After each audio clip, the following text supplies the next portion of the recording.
Good morning, guys, and welcome to the 20 into 30 podcast with myself, Evelina, and my friend Luke. Luke, how are you doing today? I'm doing well. I'm currently sat here dressed as a pumpkin, but you can't see that. But I'm ready for Halloween. I'm ready to go out trick-or-treating, not that I can knock on anybody's door because of COVID. So, pumpkin is your outfit. I am, and I feel like I can't get out of this suit and I'm stuck in the room. I put the suit on in the room, but I can't get out of the room. So I feel like I'm just going to be a pumpkin in my bedroom for the rest of the day. Enjoy the day. It will stop me eating candy because I can't touch anything. So you can't see me, but I'm in a big pumpkin suit and I've got short arms. So it's just my hands that are out. So you have like these teeny tiny T-Rex arms just sticking out. That is my life, but it's exacerbated more now.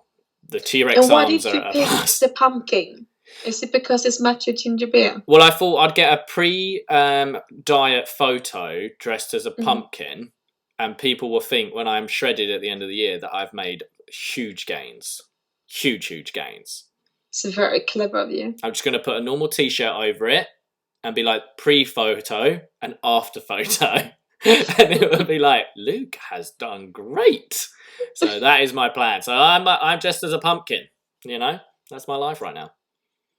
Well, I think as long as you don't try to go out and knock on people's doors because you're a little bit too old for it. A little bit.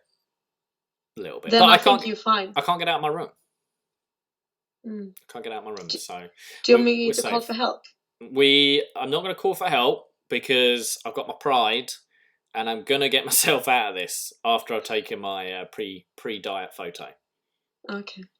But I would say pumpkin is better than what most people dress up to as today on Halloween. Well, normally what do you get? What are some of the main choices for Halloween? I'm going to probably get so much hate for saying this, but I'm going to say it anyway. Halloween is just an excuse for adult women to dress like sluts and think they're getting away with it. Well, Evelina, let me pull you up. We cannot say that word, okay? Maybe we could say more provocative dress wear. Oh, sorry, it's my English. It's the translation is not as good, but no. Yes, it's when you're a kid, it's about being cute. When you are over 25 or 20, let's say, it gets a little bit more raunchy, doesn't it? A little bit more out there, a bit risque. Yeah. The only thing that I like with Halloween, though, about this change of outfit creativity is to sit on a coffee shop the day after and watch the best walk of shame ever. There could be a lot, but I don't think there'll be any this year. I know, they're doing it for us, aren't they? Normally, if I'm walking the next day, you just see loads of smashed pumpkins. Where kids have gone around smashing pumpkins. That's about it. That's about the only thing I see the next day. To be fair, on Halloween, it's pretty much like any other night for me. I'll fall asleep at like 9:30. So how is Halloween celebrated in the UK? Enlighten us. I'll be honest. I don't know. And now it might be that I haven't got kids, but I don't think it's celebrated as much now as it was when I was a kid. Like when I was a kid, my mum used to dress me up in a bin bag and just be like, "Go on, you're a witch." Like it was very minimal, but there were more people out doing it. Now I do go into the store and I see like all this different stuff and the candy and all that stuff, but I don't know. I just don't.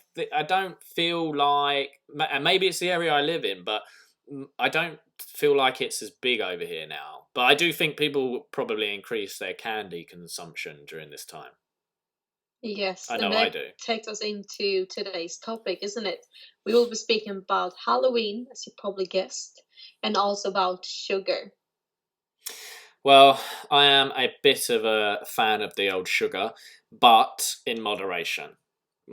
Because obviously enjoying sugar is great, but it comes with the added effect that it is going to be a little bit addictive, and you will want your fix more and more the more you have it. So if you have it in moderation. Now, I'm not a scientist. I know I look like one, but I'm not a scientist, and I do know it comes with a thing called cravings. Don't know how they work, but I know they make you want more of that double-decker bar you just had, okay? So I do have the double-decker bars, but I have them in moderation. Now, Mm. you're probably better off talking about cravings and how sugar works on your body because you're the geek and I'm the gym bro. So I'm going to pass it to you for a minute and tell people how sugar is hitting you in your body, in your blood, and everything like that. What is spiking, what it's not. Over to the scientist, the Swedish scientist, that is Evelina. Yeah, so sugar is one of the first thing that I got really fascinated by as a health coach, actually. I've been looking into it a lot, and I don't normally recommend people to cut things out of the diet because everyone to themselves, you need to think what's working for your body and what not.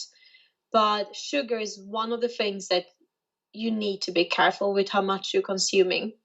So if you look at how the body is working, first of all, what sugar is doing to your body, it is waking up your hormones in your brain. So it's like your reward system gets woken up when you have something sugary, letting your body know that that is yummy. We want more of that. So every time you eat something sugary, your reward system kicks in, telling you, eat that. We need this in our life. And the more sugar that you have, the more addictive is it. Now, there is a study that's been done with sugar on mice. So they did half the group of mice that got addicted to sugar, the other half got addicted to cocaine. Then they let them out and gave them the choice between cocaine and sugar. And almost all the mice went for sugar, even those addicted to cocaine. So that is the effect of sugar into your body. So it's quite intense, that it's more addictive than drugs, basically. Well, they And say it's the biggest addiction, isn't it? The biggest yeah, worldwide addiction. it makes you feel good because you get this reward system kicking in your brain saying that, oh, we like this, and everyone likes to feel good. So it is something that you want more of because you want that happy feeling and that mood booster, basically. And the more you have it, the bigger the crash after it is because it Mm, wants more and more. So it's like if you have a chocolate bar, you can get used to eating that chocolate bar, and then you could eat two chocolate bars, and then you can mm, it always increases, and you become more and more, and you want more and more. Like I'm terrible. Like for example, this week, every day I've gone to the local bakery and I've had a bit of marble cake, and oh my god, this marble cake is amazing, so good. But the problem is, I don't normally eat cake. And I don't normally crave cake. But guess what? As soon as I had that cake, every day this week I've had a bit of marble cake at work. Because I craved it. Because it would literally, I won't be thinking about it. It gets to 12 o'clock. I'm like, marble cake, marble cake, marble cake. Go get marble cake. mm. Go get marble cake. Luke, you want a marble cake? Luke, are you thinking about Yeah, marble cake? Why don't you go and have another slice of marble cake? You haven't had enough marble cake today. So it's like, it. a I know dopamine the. hit. I know the physical impact, like the mental and physical feeling on my body when I'm having more sugar. Definitely. Mm. And another side effect as well is that your body, or in your gut, you have bacteria. So you have basically, I think it's around 2.5 kilos of bacteria in your stomach. There are good bacteria and bad bacteria. Both is needed for you, but the good ones are serving you better. And sugar is feeding the bad guys. And if you're feeding too much the bad guys, they will be taking over. And studies have also shown that certain bacteria in your body is actually craving certain things. So there can be bacteria that is craving fruit. There could be bacteria craving greens, and there are also bacteria craving sugar. So not only is it your brain that wants it, it is those little bugs in your stomach that tells you, you feeding me the bad ones, and we want more of that because now So we are taking over. sorry to interrupt. If you have more sugar, does the Mhm. amount of that bacteria increase, or No, does it they stay the literally, you same? feed them, they make this stronger. They're just yeah. Is that because they're becoming less receptive to that sugar though? So it takes more for the same stimuli, or what? It's because you're feeding them. So whatever you feed is the one that grows. So they just become bigger. They don't increase in number. No, not in number and not in size. It's just you're giving the power to the wrong people. Mm. So imagine you have a war in your stomach. Mhm. There's a war between different parties. They're not Sometimes sure what after to I've had do. some rich food, I can assure you I'm having a war in my stomach. A little bit too much information there. Carry on, sorry. So, whoever you feed is the one that's going to have most of the votes in the parliament. Yeah. Does that make sense? I can see what you're saying. I can see what you're saying, definitely. And I know, like I say, I don't go into the detail, but I know that sugar will change my mood massively, and it and 100%. will also change my physique appearance. Now, well, that's how a lot of the time I come at things, rightly or wrongly. And one, it will change my mood feeling, and then two, it will change my physique, and then all of a sudden I'm in a downward spiral because I feel bad because I'm craving food all the time and I don't look great, so I don't feel great either. Do you know what I mean? So it could Yeah. spiral like sugar. And then what happens is I go and buy another bit of marble cake because I want to feel good again. But then guess what? Luke's got no six pack anymore and he's about to jump off a bridge. And you get so easily affected by any kind of stimulant. Oh, I know. I'm terrible. I'm really bad. I had my first energy drink the other day in Oh no. 2 and a bit years. I How came did that off. go? I came off energy drinks, guys. As a full disclaimer, one day I took an energy drink too far, and I was driving my van with my head out the window like a dog. And then I was like, I need to climb a tree. And then I climbed a tree and was doing a video of me in a tree, nearly fell out the tree. So I was like, right, I've got to put this on hold. So I stopped. I stopped with the energy drinks, and yeah, so. I'm very receptive to things. Even I wasn't allowed, like I said before, like I wasn't allowed ketchup as a kid. You know, so I know things very much affect my body, and sugar is a huge one. And like I say, I come at it more as a physique thing. I know if I'm having too much sugar in my diet, you're never going to out train a bad diet, guys. Obviously, Evelina's going to come at it much more health wise and with more nutritional fat. But yeah, like this time of year, you can really consume a lot of candy and sugar stuff. But also, there's probably things out there, and you're probably best like. There's probably things you can like give your kids and your relatives that are low sugar things, low sugar options for treats and stuff. That I see you do like low sugar cookies and stuff in the past. So there are ways Mm. of still having that treat, but just reducing the amount of sugar or getting sugars from more natural stuff like your bananas and your apples and stuff. Like if you make a banana cake, you know what I mean, and reducing the sugars and stuff. So I think Yeah. like you can still have that Halloween feel, but like not have just candy. No, exactly. There's loads of options for it. And like the thing is, we see a big rising of diabetes, and now even they even call it insulin resistance. So before you had diabetes type 1, which is the one you're born with, then you have diabetes type 2, which before back in the days was actually called adult diabetes. Hmm. But because more and more kids starting to get it, then renamed it to diabetes type 2. Hmm. So there was not a thing before that kids were having diabetes. So we need to look at the way we're eating and the food that we are consuming. Because why is it that more and more people having problem with the insulin? And uh, for you who doesn't know how insulin in the body works, let's just break it down really quickly. So food that you eat that has sugar in it, and it doesn't have to be the white table sugar. It can be anything from fruit to pasta to potatoes. All those food have some kind of carbohydrates or sugar in it. That get broken down into your stomach into something called glucose. Glucose get then pushed out to your bloodstream. When your body is realizing that the amount of glucose that is floating around in your bloodstream, insulin get pushed out to deal with it. So insulin is the one that knocking on your cells, telling, here is the glucose, we need to store it, so we take it away from the bloodstream. And basically, diabetes is that your body is not producing insulin anymore or can't really produce it properly. And what we see with insulin resistance is that we are literally eating so much high carbohydrate, sugary food and drink that we are burning out our body's own system. And not only do we eat food that has loads of simple carbohydrates and sugar, we eat all the time.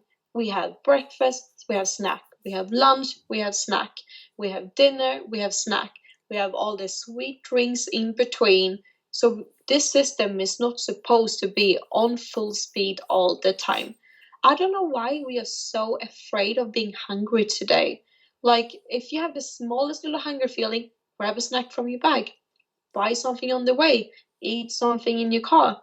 But it's nothing dangerous to be a little bit hungry. I'm not saying that you should starving yourself, but you do not have something every hour, every second hour. It is okay to have a break between meals.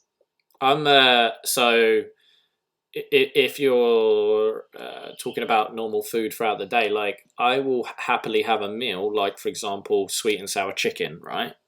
So I Mm, have my chicken and I have the sweet and sour sauce. I'll be careful that it's not a too sugary sauce, but I won't have it with the rice because I'm like mm, I'm getting some carbs from the sauce. I don't mm, need it from the rice as well. Now, again, it depends what you want to achieve. You want to be a massive powerlifter or bodybuilder or whatever. You got to eat a lot of food. But if you're just a general person looking to have these things, why don't you have some of your favorite? Look, most of the time, the favorite part of the dish is the sweet and sour chicken, right? For me, mm. anyway. So I don't need the rice as well. Like I don't need that much carbs. For me, like I say, the sugars aren't needed. But it's a habit. You need to just change that habit of, you know, when I grew up, it was, we'll have spaghetti bolognese with a load of pasta, or Mm. chicken pasta bake. And it's a tiny bit of chicken and loads of pasta. And it's like, I don't need the pasta. I can still have a chicken pasta bake just without the pasta. So I'm still having the veg in there. I'm still having the tomatoes and the chicken and the peppers and I'm still roasting it with a bit of cheese on top. And I'm just not having the pasta. You know, Mm. I don't know why I was a bit Italian there, I'm not having the pasta. You know what I mean? Like, it's one of those things where you can still have these dishes, just you don't need as much carbs. And if you do have the carbs, people portion control. Yes, and we're not saying that carbs are evil in any No, sense. God It's no. just choose the type you're having. Like, there's a difference between pasta and potatoes, for example. Pasta has kind of no nutrition value, while potatoes is really rich in potassium. It is rich in fiber. Potassium, Potassium, how do you pronounce it? potassium. I Potatoes. love it when you say stuff like that. Sometimes it's potassium. Potassium. Yeah. Uh, People I'm were like, swapping Luke is between so the three annoying. languages here. Well, I know. My Swedish is crap, so you're doing amazing. And people will be like, why is Luke correcting her? But I do think it's funny when you say it's cute. When you come out with some stuff, you're like, potatoism. I'm glad I can entertain you. But no, I agree, and it's definitely it's balance. But I think Mm, that, like as we said before, the more you have of something, the more you can eat it next time, and mm, therefore that chicken pasta bake becomes bigger and bigger every time. And guess what? Your health becomes worse and worse. You'll feel worse. You'll always want more and more. Like God mm. knows, I can eat a lot of food. Like I can eat most people under the table. Like I really can. And it's not because I'm full half the time that I stop eating. It's because I know I've had enough.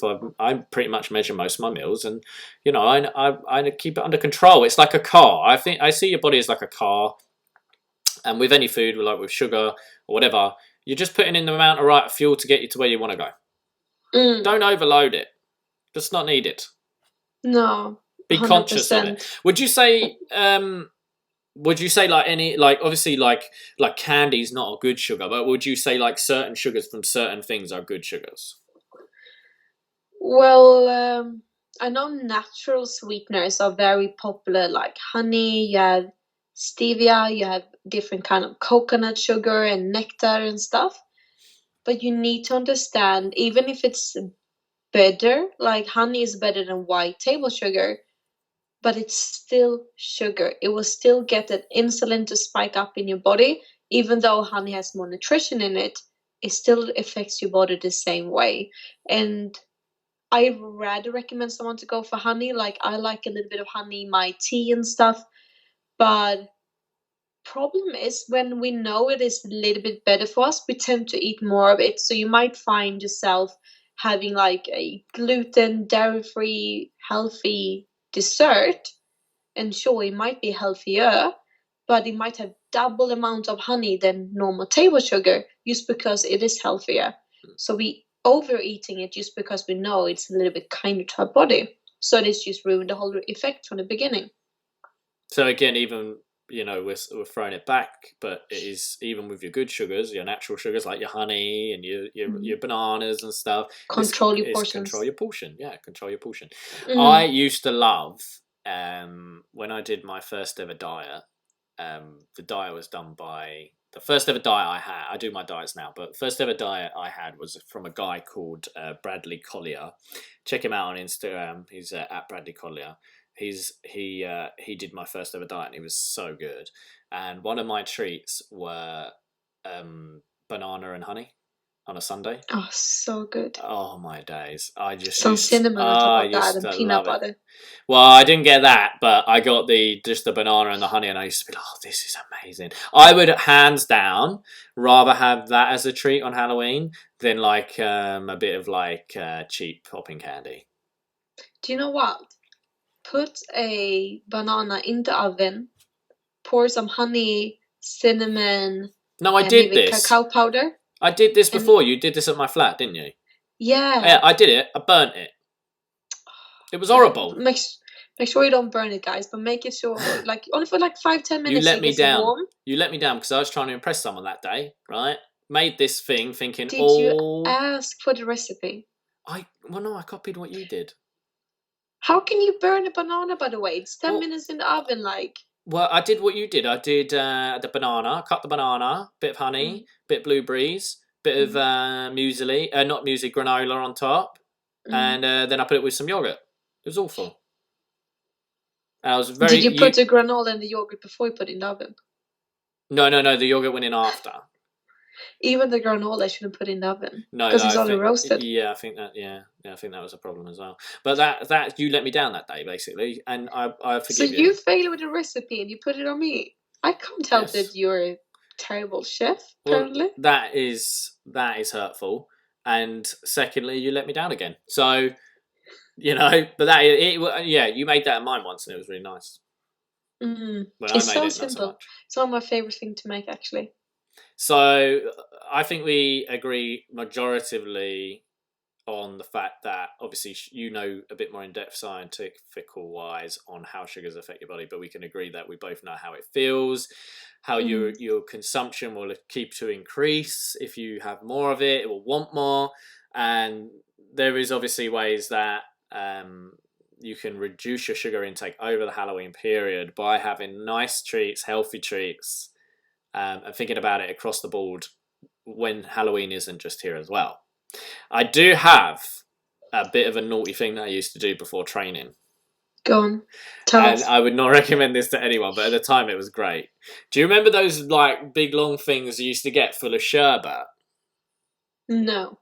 So you used to get they're like half a meter long. They were like 50 centimeters, and they were full of sherbet. And they like went through various colors. They were like blue, and then they'd go to yellow, and then they'd go to like orange, and then to red. And basically, before training, I used to have a whole one of them to get you going. Yeah. I used to have a whole one every time. Bouncing. I loved it. But I would never recommend it. I can assure everybody now, I never had abs ever when doing that pre-workout.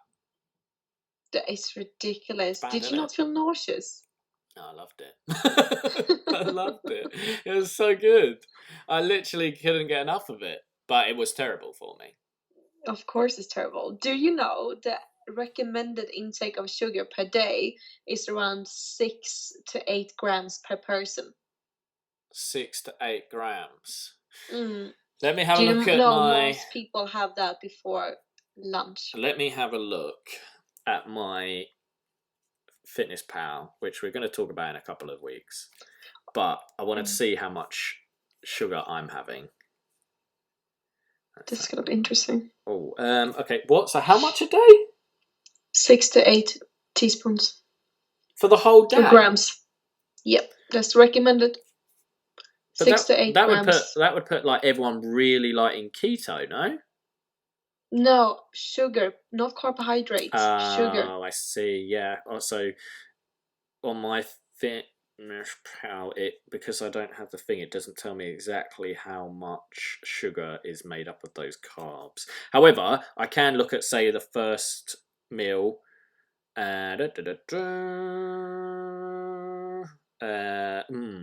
Just my first meal has 19.8 grams of sugar. There we go. Just in that one meal, yeah. Well, that's less than It's everywhere. We that's need less to than really look ideal. into, because now we've been speaking about sugar when it comes to Halloween and the candy and sweet, but it's everywhere. It is in ketchup. It is in salad dressing. My favorite spice from home is like a lemon pepper spice. It has sugar in it. Mm. Why? It's But ridiculous. what is an easy way for people to keep an eye on their sugar without having to be obsessive about it? What I small think changes could start be with made? awareness. Like, I rather sit down and have a chocolate croissant than sneaking added it into every little thing in my diet. Like pre-made sauces, no thank you. Spice over sugars, no thank you. But then Those small things I'm cutting out. that croissant would have more than 6 grams of sugar in it.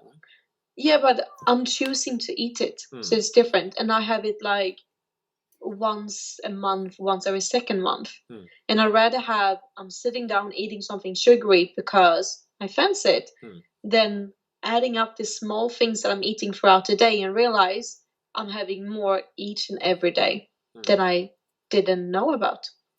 What would you say then for people just to just literally try to have those sugary treats as like a once a week thing, like a treat once a week? Do it when you fancy it. Like if I say once a week, But but what if then they you fancy it really, every day? I don't. Like me with but we can't say everybody's like me and you. I had marble cake every day this week. Guess what? I fancied it. But did you have it every day last week and the week before? Probably not. But I did have double deckers last week. There This is basically, there's a reason you guys haven't, if you follow my Instagram at Lou Bradley, there's a reason you haven't seen any photos recently, because I'm on a very big decline down into pumpkin land, where you'll see my pre-photo, basically the pumpkin is just to cover up the gains I have made. It's been a rocky road. But that's the thing is, as long as it fit your macros, you're kind of okay with it. While I'm thinking as, how is this affecting my body? How is it affecting my gut health? How is it affecting my brain health? And if it's not serving me, I don't really fancy it. And I make sure that I think the best thing you can do, don't have it at home. Like I don't have salad If you've got it dressings in the at cupboard, home. if you got it in the cupboard, then not Exactly. good. Don't buy it. Yeah, don't buy it. But that, again, is easier said than done. We are saying to people who maybe are in that position, you got to change your habits. You can't look at it as a diet; it's a lifestyle, as we said before. You got to change your habits. If you walk down the sweet aisle and you want to pick up sweets, don't walk down the sweet aisle. Don't do it. Walk away. But But again, joking aside, it takes time. I haven't. It does. And I'm quite lucky. Like I joke and I have the marble cake or whatever. But I know I like those things now and again. So like I say, when I have my sweet and sour chicken, I won't have the rice. If I have my spaghetti bolognese, I don't have the spaghetti. I have the bolognese. So I'm hitting my protein and I'm getting some veg in. And but then if I want the marble cake, I can have those extra carbs because I haven't had carbs with every meal, and then I'm having an extra treat on top. But that's again, it's to fit your macros. Yeah. Well, I rather have black rice than a double decker. We're gonna fall out. It's actually, I'm surprised we haven't already. I know. It's because I'm on CBD these days and I'm very mellow. Do you know? So bring us some funny facts. I'm gonna bring you a fact during Halloween. Do you know how much the average kid consumes over Halloween? So let's do it in cup sizes. In cups. In cups, yeah. American kids. Yeah. So this is yes, this is in America. Halloween is a big. And guys, don't think that they are more extreme than we are. Like Sweden is actually one of the worst when it comes to sugar. And I will say, I will say a caveat. I don't have kids, and I do think parents now do give their kids less on Halloween. I think parents do think about that's not all. I can't say all, but I do think people are more conscious now about what they give their kids. So I do think if they give Mm. them candy, like teeth health as well as a kid's overall fitness and health is something they're thought about and taken a lot more consideration to these days. Awareness is definitely Yeah, bigger. yeah, we're definitely more aware of like how we look and our teeth and our health and our, you know what I mean, like generally. So I do think Mm. this is probably a lot higher than most. But between parties and trick or treating, the average child consumes what In cups. in cups of sugar? The average kid consume, I would guess, 15 cups. Jeez, no, you're way up. Is it like for a whole These kids, Halloween? these kids are all pro athletes compared to you. Okay. Is it just for, like on the one day or during Halloween, like the whole So season? it just says between parties and trick or treating, the average child will consume 3 cups of sugar on Halloween. I was being mean. I'm telling you, Jesus Christ. But imagine that's only the sugar they get from the candy. Well, yeah, Imagine then what did and they they have are just cereals for saying breakfast? The they are granola. they are just saying on Halloween, so that could Mm, just be one night. exactly. Times that by 7, you are under. You know what I mean? You are way under. I bet to you if I counted everything they ate in that day, like from the cereal to the chocolate flavored milk to the flavored strawberry flavored yogurt, the ketchup, the dressing, I bet they will go higher up. Oh, I reckon so. Like I say, like just in my Cocoa Pops, there's a lot. I think the average person is consuming around, is it 18 to 20 teaspoons of sugar per day? And recommended was 6 to 8. It's a big difference. I've got some facts about sugar here. So, Okay, go on. did you know that sugar was once considered a spice, not a sweetener? Yes, I Did you know did. that? Mm. Geek. Um, what Did else? you Let's have know a. that sugar was actually considered to be a financial status thing Oh yeah, well that's and why healthy? back in the day, like the bigger you were, the more rich you were, the more affluent you were, wasn't it? No, not only the size. If you can afford sugar, that Oh, means you are sorry. wealthy. Yes, yeah. Sugar was also used as a medicine for centuries. The use of sugar Didn't know that. a medicine dates back to at least as far as the ninth century ninth century, where it was combined with fruits and spices to make medical syrups, powders, and infusions. Centuries later, British doctors prescribed sugar to cure a range of diseases. One 18th century physician even suggested blowing sugar powder into the eyes to cure eye ailments and irritations. That's only going to make your eyes worse. It's hilarious. It's like smoking was considered a health thing as well in the 20th centuries, wasn't it? Here's a fact about what you said. In Europe, it started as a luxury. Initially, sugar was a rare Mm. and expensive only royalty could afford. In very small quantities at that. In the 13th century, for example, British monarch Henry III once tried to order 3 pounds of sugar, but expressed doubts that so much sugar could even be found in England. Well, That he is he would ridiculous. not have a problem now. Go down to No. the local Budgeons or Woolworths or wherever you are. Um, let's that's this is the what else we got here? Eating sugar can give you wrinkles. So anyone who wants to keep that younger youthful look, this is for you. It's common knowledge that eating too much sugar can cause weight gain, but few people know it can also affect the elasticity of your skin. It turns out overconsumption of sugar causes glycation. Yeah, that word. A process in which the sugar in the bloodstream binds to proteins, forming molecules that make the collagen in your skin more brittle. There we go. So it can also, affect your wrinkles. So we want to keep an eye on that. I want to keep this face looking fresh. I've got currently a full head of hair. So, at the moment, let's keep the wrinkles not there, I say. Let's have a little look. One more thing. Let's see what we got here. Dogs have a sweet tooth, but cats don't. Scientists are studying why some animals have a preference for sweet foods and others don't. They found, for example, the dogs enjoy sweet foods, whilst cats and felines don't have sweetness receptors in their brains. The the sweetness receptors are unnecessary for carnivorous animal. Oh, that got a bit boring, actually. Sorry. I want to find one more interesting one. What we got? There are many different kinds. Sugar can be used as a fuel. Well, that's obvious. Sugar is addictive. No shit. Sugar has been featured in songs and poetry for hundreds of years. Did you know that? That's random. I didn't know that. I think we're done with the random facts now. That was just gonna weird. say, that one got weird. Anyway, we do have some upcoming knowledge. We do have Marty4 coming on the show in 2 shows' time.